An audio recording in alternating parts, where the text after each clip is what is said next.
Well, hello there, Chad Weber here from Mortgage Marketing Hacks, and I would like to welcome you to our final video in this series. So we're still on the topic of how to capture leads like crazy, but no topic on leads or lead generation or marketing in general is truly complete until we've discussed how to convert those leads, how to follow up, the proper way of turning that interest into actual closed loans in your pipeline. So that's what we're going to talk about today. And well, maybe the word talk is a misnomer, because we're actually going to show you how to create a follow-up campaign, and we're going to do that by following along as I do this live. So you're actually going to watch as I create my very own follow-up campaign with leads that I'm capturing right this moment. So the first thing that I want to do is I want to show you some statistics here, and these are just mind-blowing in their implication as to what's happening to loan officers everywhere. So I'm actually going to move the screen just a tad bit. There we go.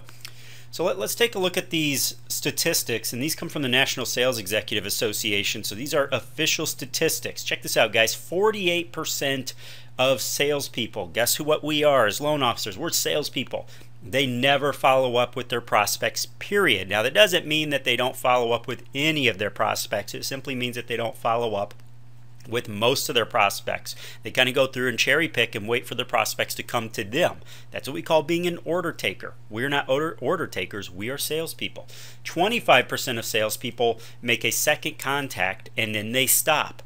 12% make 3 contacts and stop. Only 10%, so in other words, 90% of folks don't do this. Only 10% make more than 3 contacts. And the problem with these statistics, to drive this point home, is 2% of sales are made on the first contact. So that 48% of salespeople or loan officers that never really follow up with the bulk of their prospects, they're only potentially tapping into 2% of the market, because only 2% of sales are made on the first contact. Only 3% are made on the second. Only 5% are made on the third. So when you look at the 48% of loan officers who never follow up, when you look at 25% of the market that makes a second contact and then stops, and then 12% who make a third, that's 75% of salespeople, 75% of loan officers that stop after 3 contacts or less. So that means at the bulk, at the most, only 10% of the market is available to them, because we add the 2% to the 3% to the 5%, seen right here. See, 2% of sales, 3% of sales, and 5% of sales are made on the third contact. So we add this number up to get to our 75%. We add this up to come up with 10%. So 75% of loan officers are only tapping into a potential of 10% of the market. We come down here and we see that 10% of sales are made on the 4th contact, and 80% of sales are made on the 5th to 12th contact. So that means 90% of sales, if we look at this figure here, these two statistics, 10% and 80% that are made on the 4th and 5th contacts, that's 90% of people will only close with you after 4 or 5 contacts. So why wouldn't we want to develop a proper follow-up strategy? So what we're going to do now is I'm going to go live. I'm actually going to show you some of my stats here, and then we're actually going to turn these stats into something usable. So let's move our screen back. And I'm going to exit my slides here.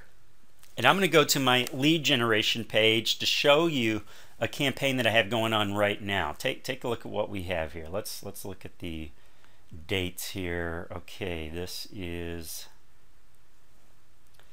a lead that came in on the 10th, a lead that came in on the 13th, a lead that came in on the 14th, the 14th, the 14th, the 14th, the 15th, 15th, and so forth. You can see the volume of leads that I have coming in right now on this particular campaign. So I have these leads coming in, and these are specifically purchase leads. Okay, so I can typically generate about 8 to 10 leads per day. I run this campaign for about 24 hours, and then it's shut off. Individuals who are inquiring as to a specific call to action, and they're looking for someone to get back in touch with them. So it's my duty to get back in touch with these folks and make sure that I deliver on what was promised. So I'm going to pull up some of my campaigns. So I'm pulling up some of my campaigns here to show you that I'm actually capturing leads from a live lead generating page. This is a landing page, a lead capture page, and I'm driving traffic to these pages. You can see here that 105 individuals have visited this specific lead capture page.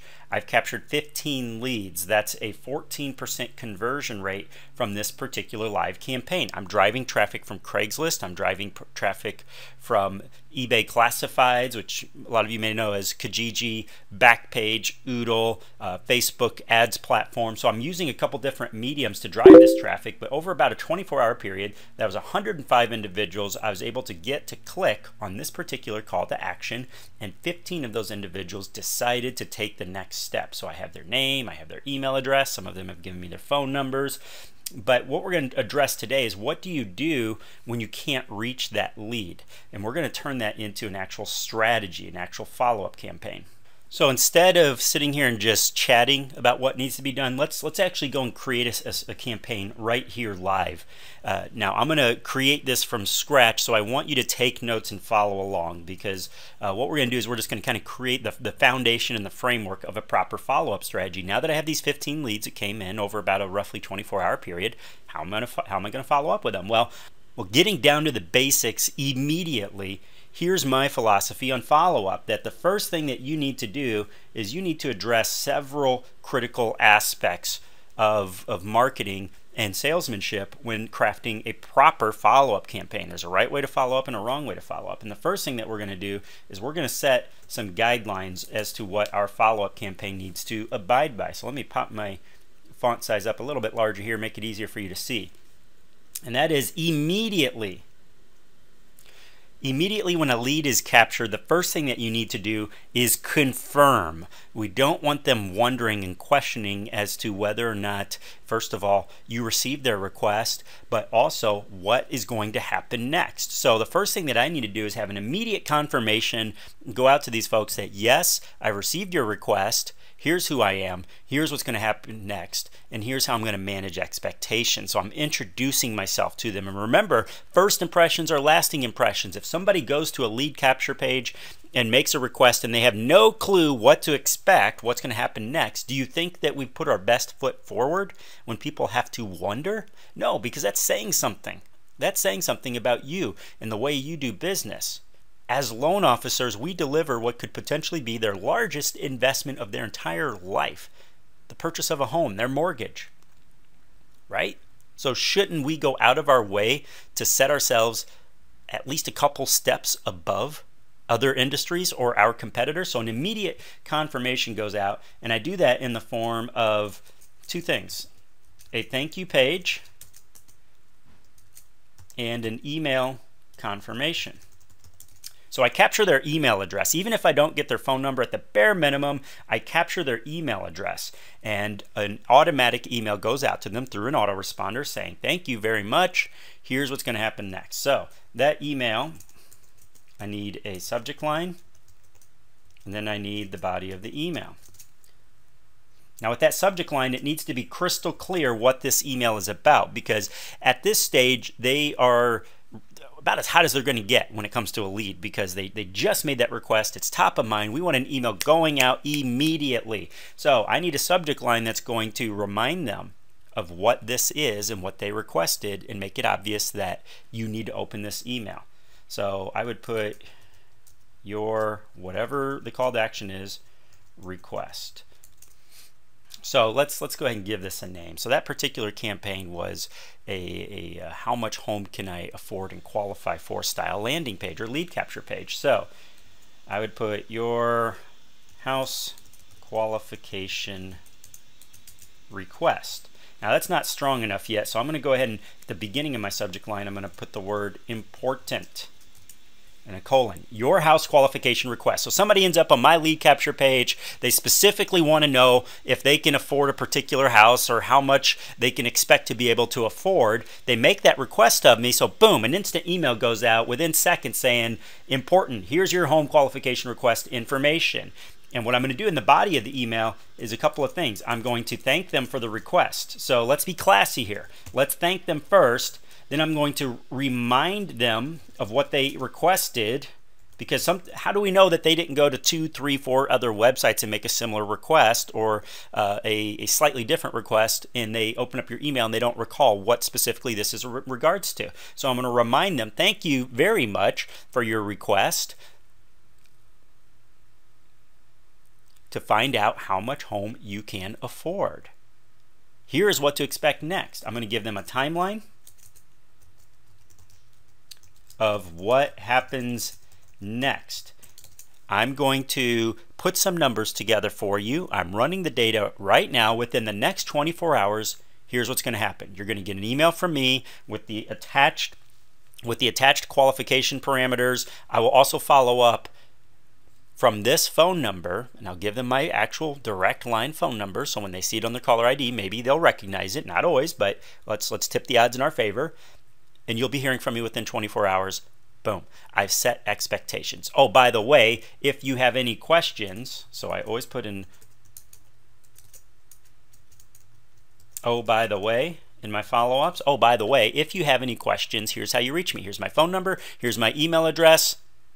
Here's my website, so I'll give them a link to my website, because maybe, just maybe, they'll click through and go check out my blog, some of my articles, my posts, learn more about me. We need to do everything in our power to warm them up to us and to build that rapport. How many loan officers do you think are doing this, putting this much information, following up instantly?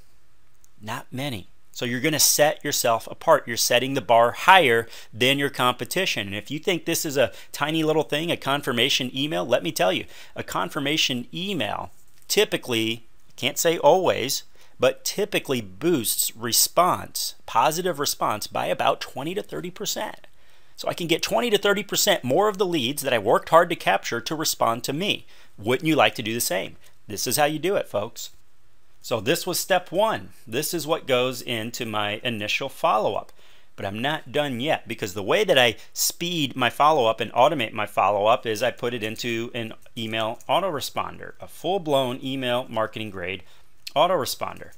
And what happens is when that email goes into my autoresponder, let me show you exactly what happens next. Here's the next step.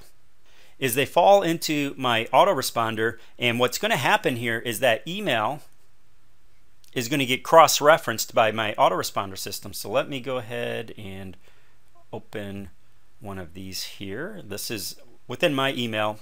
Within my email autoresponder, it actually shows me who my top contacts are, who's opening and reading the bulk of my emails. Shows me a screenshot of those it was able to connect with on social media, so I know who these people are, what their email address is, what they've requested, when they requested it, all at a glance.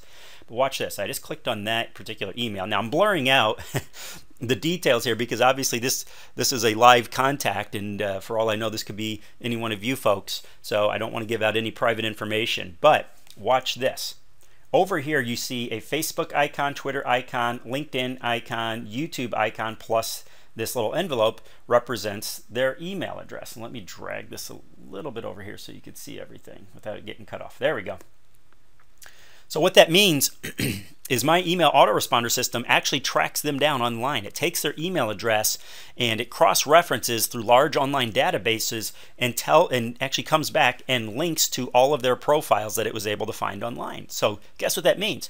I've captured these leads, and even if they don't give me their phone number, I can connect with these folks on, in this case, Facebook, Twitter, LinkedIn, and YouTube. I can learn more about my prospects and these people that have just reached out to me to contact them. So I could check their Facebook and Twitter and see if they're talking about buying a home or anything that might red flag, hey, you need to contact these people ASAP. I already know I need to contact them, but now I could cherry pick and go through and find out who the hottest leads are, and maybe even some points to talk about. So I can actually click here and be instantly connected with this particular lead's Facebook page. So I click on it.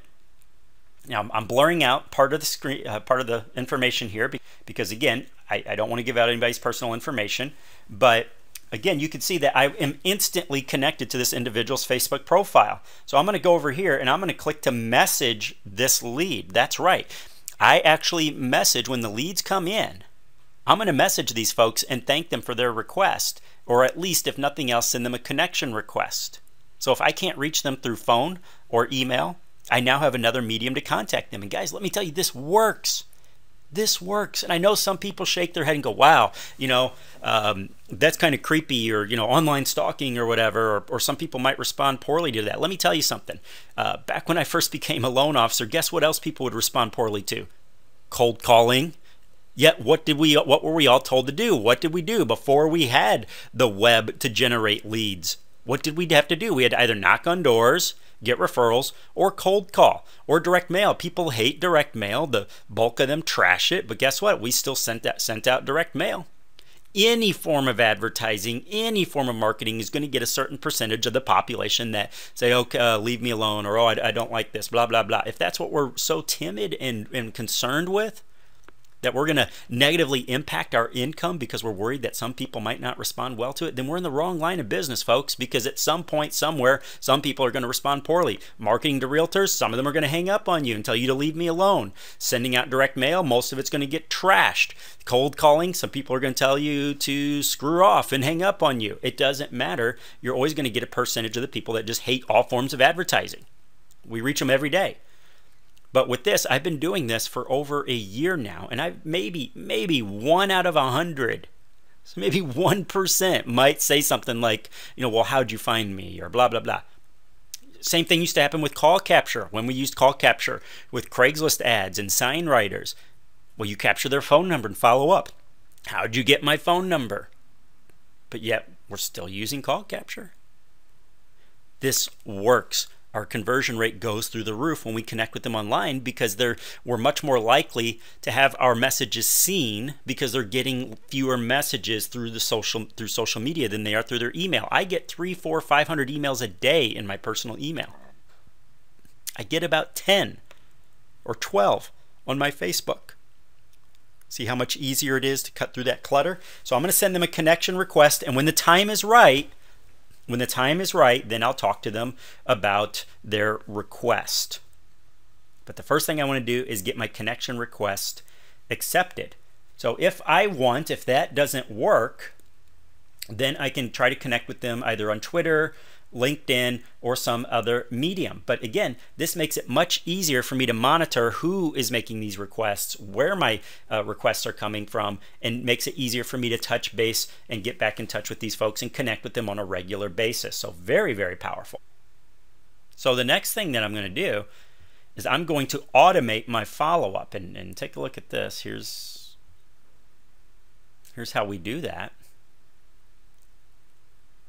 Or here's how I do that, is all of my follow-ups. I'm going to blur this out again so that, because there is some personal information here. But overall, what I want you to see is that what we've created here is a sales funnel where I tell my system specifically to send out my first confirmation email, then I tell it to wait for 24 hours, and then to send my next email, and then to wait for 48 hours, and then send my next email, and then I wait for 4 days, and so forth. So it's completely automated. I don't have to touch a thing. Every time a lead comes in, it gets dumped into this funnel, and all my pre-written follow-ups go out at pre-specified time periods so that everybody receives the same high-level touch point follow-ups to maximize my conversion rate. When you compare marketing strategies that implement this form of automation versus those that do not, guess what those conversion rates look like? It's no contest. The automated drip feed sales funnel is going to beat out those who are manually following up every single time by a very, very large percentage. So what I like to do is, here's my guidelines, is they get dumped into my autoresponder, and I'm going to make sure that my first week equals the highest number of contacts. So what I mean by that, here's what I mean by that, is my first contact, as we already discussed, is immediate. My second contact equals a 24-hour wait before that goes out. My third contact equals that goes out at roughly 72 hours. So after a 3-day wait, so technically this is the 4th day, so there's a 3-day wait, and on the 4th day that email goes out. And then I start putting a greater period of wait time between this. But that first week, it's like they say, strike when the iron's hot. During the first week, you should have a minimum of 3 to 4 contacts with these individuals. But in between these emails, what I'm also going to do is throw in, if I've captured a phone number, I'm going to throw in a personal phone call.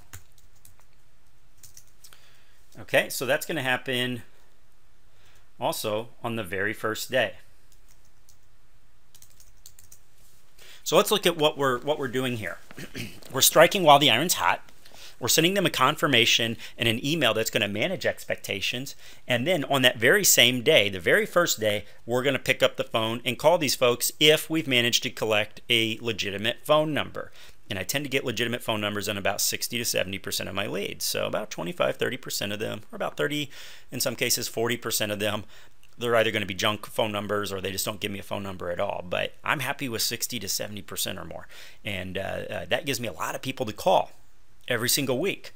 So what's going to happen is I'm going to pick up the phone and I'm going to call them. Hey, this is Chad Weber calling from St. Louis Mortgages. I'm the guy that sponsored the home qualification page that you requested more information on. So I just wanted to let you know really quickly here that I did get your request and we're already working on it. So what have I already done? I've let them know that action is taking place. I've let them know that we are why that action is taking place by reminding them of what they requested. We always have to remind them ASAP of why they're getting this call and why we're putting forth this effort, because they requested it. So at that point, it's not a cold call anymore. It's not a telemarketing call because they requested this. And at this point, I'm going to build some rapport, ask them a couple questions, and really what I'm doing here is I'm qualifying the lead. I want to know right away how hot this lead is, and based on their responses to my questions, that's going to dictate how much of a priority I give to this particular lead. Are they looking to buy something a year from now, or are they looking to buy something in the next 45 to 60 days? I need to know how to follow up with this lead properly, and the only way to know that is to get some answers to my questions, and that's the purpose of the phone call. All right, so they get that phone call on the very first day. On day number 2, that second contact is what we call an oh by the way style email. Okay, so my oh by the way style email is just how it sounds. Oh, by the way, here's some great information that I thought you might like. So while I'm hard at work putting together your home qualification report, I thought you might also like this. See, it's critical, it's imperative during the early stages of your lead capture that we warm them up to us, that we make them look forward to reading our emails instead of pissing them off, right? So if we're throwing just a bunch of blatant in-your-face sales pitches, that's how you make people not want to open your future emails. This has got to be a touchy-feely type of marketing here. So by sending them an oh by the way style email, I thought you might also enjoy this, or you might get some benefit out of this. No sales pitch, no sales pitch. I'm going to send them usable articles. Oh, by the way, since I see you're trying to purchase a home here fairly soon, I thought you might also like this article on the truth about zero down home programs, or the truth about how to get into a home for the least amount of money out of pocket. Or here's 5 tips on how to save yourself thousands of dollars when you're buying a home. Most people aren't going to tell you this information. So I'm going to send them a link to maybe an article, maybe a post on my blog. My goal is to get them back to my assets. So goal equals get them used to you as their info source. We want to start training these people to subconsciously look at you as their teacher. Right? This is teacher-student relationship. That's what marketing and sales is all about. You have to train them to use you as their authority, to view you as a reliable source of information. How do we do that? Outside of giving them great information. So a link to an article that was written by you, or a post on your blog, your website, where your picture can be found, your phone number, your contact information. You're buying brain cells here. You're making them think of you constantly as a resource, as a resource, as a resource, to the point where you eventually become the obvious source when they say, okay, it's time for me to get my credit pulled. Okay, it's time for me to get a pre-qualification. Okay, I found a house that I like. I need to talk to a loan officer. Who are they going to naturally think of? You. So this is how I build out my follow-up campaign. Email number 2, oh, by the way, usable information, leave the sales pitches. No sales pitches at this point. Okay, so now my third contact. My third contact, I'm going to send them to something that further builds that rapport, that connection between me and the prospect. How do we do that? Well, one of the best ways to connect somebody to you, to build that rapport, is to speak to them live. Well, that's not realistic that we can do that with 100% of our leads, right? We can't get phone numbers from 100% of the people and get 100% of the people that even pick up the phone when we call them. So what we have to do is find alternative methods just in case we're not able to reach them on the telephone. And the way we do that, folks, is by sending a video. And I know a lot of people fight me on this one. I don't have time for videos. I don't know what to say. I don't want to be in front of the camera. Well, can all of that. Because there's lots of ways to send a video without you having to be on camera. Okay, we could do screen capture style videos like this one. I don't have to sit in front of a camera. For all you know, I could be filming this video in my garage or on an outside deck or on the beach. You don't know where I'm at this moment. Bottom line is it's easy to do a screen capture style video. And what happens is we've already seen again and again and again and again with all these studies that state that once somebody hears your voice or sees you visually, it forms a huge, huge connection or bond that just reading text or print cannot hope to compete with. Let me illustrate it this way. Here's a funny little viral video that was going around the internet about 1.5 years, 2 years ago. And you're going to see literally hundreds of variations of this. Some of them have a ton of text on them. Some of them just get right to the point like this one. But obviously what we're looking at here is the actor Morgan Freeman. Now, Morgan Freeman, I personally happen to think is a great actor, but the one thing that is most memorable about this individual is his voice. It's very distinctive. And whenever you see a picture of Morgan Freeman, when you're reading something that's also showing a picture of Morgan Freeman, what do? You tend to hear his voice in your head. Why? Why? Well, it's because that's the way our minds work. We tend to associate individuals with things that are distinctive about them, things that we remember about them. These are things that would never happen if all you ever sent was an email with text. When you send a video or an audio clip or some means of connecting with this person beyond just them imagining who you are, because they've never met you yet. If all they've ever done is read your emails, get them to connect at a deeper level. They hear your voice or they see a video of you. Now they can put a face with the name. Now they can put a voice with the name. So you become many, many, many times more memorable in their minds than if all you ever sent was an email or an article or a blog post. So while I can't force individuals to shoot a video or do, at least if nothing else, an audio clip recording providing great usable advice about how to shop for a home or how to get qualified or the top 10 things you need to know before you shop for a home or before you apply for a mortgage. Do this, do that. Here's some myths that I'm going to bust. That is the proper way to follow up. So some of you will take action on that, some of you won't, but I'm telling you right now, if you want the highest level of conversion from lead to actual client in the pipeline, this is how you do it. So this is what my first week of follow-up tends to look like. My goal is to have 4 or 5 follow-ups during that first week. And I know that may sound excessive to some of you, but I want you to keep something in mind. In most cases, only about 30% of your emails are going to be opened and looked at, because some of them might end up in a spam box, some of them might end up deleted, some of them just get buried under the hundreds and hundreds of emails people get every single day. Whatever causes them to not open your email, what sounds excessive to you is really just giving you multiple opportunities to be seen, because 70% of your messages aren't even going to be seen. So sending 3 or 4 emails during that first week, well, it's not excessive when they're only seeing about 30% of that. So we need to maximize that opportunity, that if nothing else, we want them to see at least 1 or 2 of those follow-ups if we don't have a phone.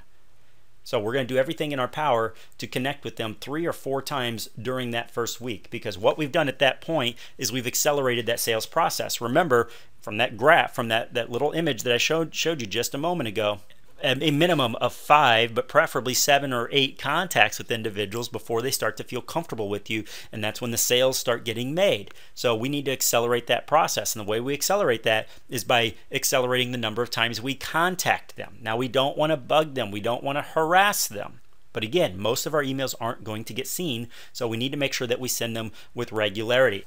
So after that first week, I'm going to tone down the number of times that I'm following up. I'm not going to follow up 3 or 4 times during week number 2.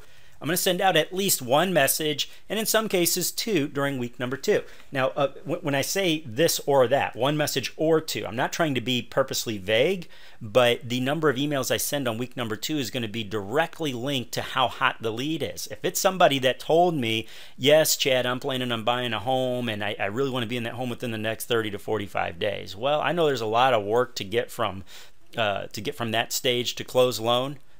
So guess what I'm going to do? If I know that they're on an accelerated timeline, I know that they're making decisions at a far more rapid pace than somebody that says, yeah, I got 6 months. So I'm going to send them more messages than someone who tells me they're not buying for 6 months or a year, because obviously they're making decisions very, very quickly, and I want to be in front of them when those decisions are being made. So that brings me back to why I have such a sophisticated email follow-up system, is it can tell me how they are responding positively or negatively to my messages. So I can actually come in here and I could tell my system, okay, if they're opening and reading my messages, then send them this particular email. But if they're not opening my email messages, then send them that email, or dump them in that particular sales funnel so that they're receiving less messages. Or based off of if I reach them on the phone or not, I can come in here and choose to move them over to a different folder or different sales funnel. So see how I can actually control what happens here based on their response or lack of response. And it's all automated, so I don't even have to touch it. So that means my system is constantly, based on their behaviors, modifying how often I follow up with them. So it'll either follow up more often or less often based on those statistics. So this is what we need here, folks, is autopilot marketing. Very, very powerful. So let's go back to crafting my follow-up campaign. So I've already showed you roughly what my send schedule is going to look like for the first week. And then during week number 2, I'm going to send them a minimum of 1 message, possibly 2 if they're on an accelerated purchase schedule. So here's what happens during week number 2, and here's how I'm going to differentiate myself from a lot of my prospects. Now, what is the one most common reason why somebody hasn't bought their home yet? When you know they're in the market, why haven't they purchased yet? Well, because they haven't found their ideal home yet, right? They're shopping for homes. And I happen to know, based on a huge amount of experience and the fact that we generate thousands of clicks every single month for our clients, for loan officers and mortgage companies, I happen to know that it is far more fun for these individuals to shop for a home than to shop for a mortgage, right? Because with homes, you get to look at pictures, video walkthroughs, and go walk through beautiful homes, and you're looking at things that you like versus what you don't like, making those comparisons. So that tends to be a lot more fun than dealing with 1003s, RESPA docs, and all that stuff, right? It's a lot more fun than the financial part of things for these prospects, for these home buyers. So I want to tap into that. And the way that I tap into that is I'm going to help them find their house. How am I going to do that? Well, usually what I like to do is when I know I have a lead in that's hunting for a home, I like to hook them up with maybe some of my realtors. Now, there's 2 schools of thought on this, and some loan officers like to send the lead over to the realtor with the prospect's permission, of course. Say, hey, look, I'm going to put you on a drip feed system where you're going to see lists of homes every single week that meet your guidelines. And we send them to the realtors and say, okay, when that lead finally inquires about a home, make sure that you send them back to me and inform them of the importance of getting that pre-qualification, having their credit looked at, et cetera, et cetera. So some of you say, yes, that's a great way to do things. I'm going to do it that way. Others say, hey, I don't trust my realtors to actually send that lead back to me. So there's 2 schools of thought on that and 2 ways to handle that. And I'm going to show you both ways here. So when a lead, after you've sent those first number of emails, a lot of loan officers start falling into that little trap or that little section of their sales funnel where they say, I don't know what to send to my leads anymore. If I need to be emailing them at least 3 or 4 times a month after that first week or 2, I don't know what to send to these people. I'm running out of interesting things to say, and that's fine. That's fine. Here's how you stay relevant. Send them homes. Homes that meet their guidelines. So that's why I follow up with these folks on the phone, and that's why I put notes into every single one of my leads. Check this out. So the system's pulling up my top contacts here, and here we go. So if I go and I click on this lead again, here's what happens. See, over here on the right hand side of my email autoresponder, I have this section where I can leave notes and track all of the activity taken by my prospect. So I can put notes in here as I talk to this person on the phone, looking for a home in the St. Charles area with 3-bedroom, 2.5 baths, etc., etc., etc. Anytime I'm about to talk to this person on the phone, or I'm going to follow up with him or her, I can come in here and see what they're looking for. So now I have a means of striking up a conversation about something they're interested in. So I know you, last time we spoke, you said you're looking for a home in St. Charles. It needed to have a minimum of a 3-car garage, a finished basement, blah, blah, blah. You know, have you found something like that yet? But beyond that, I can send this over to my realtor and have him or her drip feed homes that meet these guidelines that I record here within my autoresponder follow-up system. If I don't trust my agents to actually follow up appropriately, then there are other tools that I can use out there to capture those leads for myself and to send them a home search tool. So I hope that you've found these tips to be very beneficial, and I know that whenever I start to show these things here, a lot of people start asking me about the tools that I'm using. The email autoresponder that you see me using here, guys, is our own. This is our own software. Now, it's not available for loan officers to purchase just yet, but it will be very, very soon. So guys, feel free to reach out if you want to be put on a waiting list, if you want to be made aware of when this automated email follow-up system rolls out to loan officers. Yes, that's our own software that we're making available to loan officers with all the automation, pre-written follow-up emails that meet all the guidelines that we're talking about and discussing here today. The lead capture pages software that you saw me showing some of the sample pages and the statistics tracking, that's also our own proprietary software, custom programmed by us specifically for the mortgage industry. Also not available for sale at the moment, but it will be within the next 10 days. So if that's something that you're looking for, then by all means reach out to us. Or if you're looking for lead generation, guys, we have everything from the links below, mortgagemarketinghacks.com. It's $37 a month for marketing tutorials, quick, short marketing hacks, as we call them, 10 to 15-minute tutorials every week, all the way to one-on-one coaching where we'll help you generate about 100+ leads every single month, and we'll work with you one-on-one to help you get those campaigns set up. So that's what I'm here for, folks, as a resource to help you boost your lead generation efforts. That was the point of this entire series, is to get you looking at your lead generation, your sales funnels, your marketing.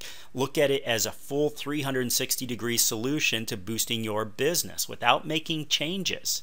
If we keep doing the same things we're doing now, we're going to keep getting the same results we've always gotten. If you want to grow your business, you need to do things differently.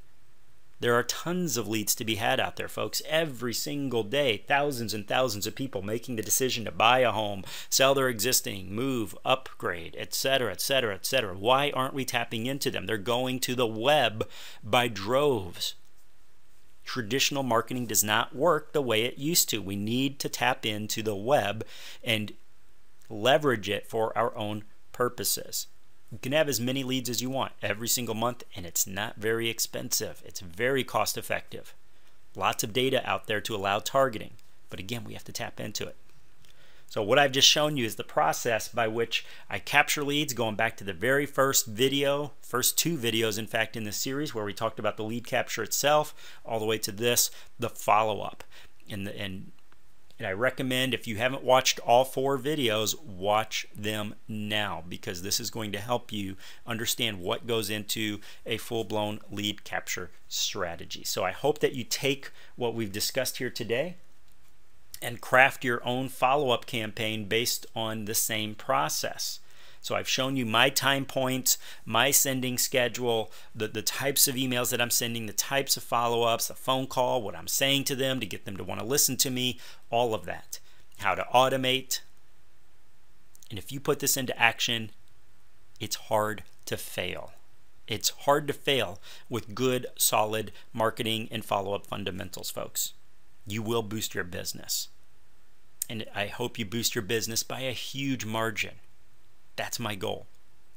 So feel free to reach out to us, mortgagemarketingcoaching.com. Again, that's mortgagemarketingcoaching.com. Remember that ING at the end.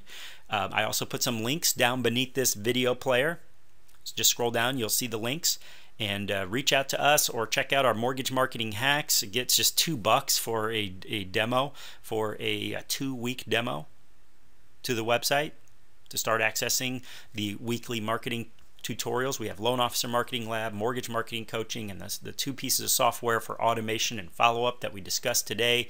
Reach out to us. Those will be available to you roughly within the next 10 days to 2 weeks.